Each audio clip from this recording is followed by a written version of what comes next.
The CAT D9H Dozer is one of the largest and most powerful dozers in the world. It weighs more than 100 tons and can push more than 100,000 pounds of soil.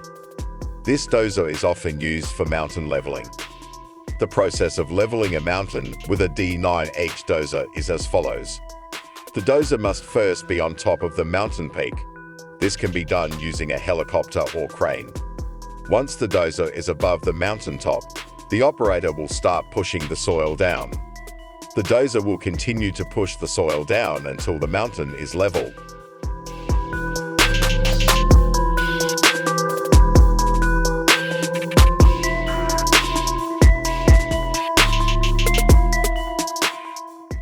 This process can take several days or even weeks, depending on the size of the mountain. The D9H Dozer is a powerful tool for leveling mountains. It can be used to create roads, airstrips, or even to make space for construction. The D9H Dozer is a powerful tool that can be used for a variety of applications.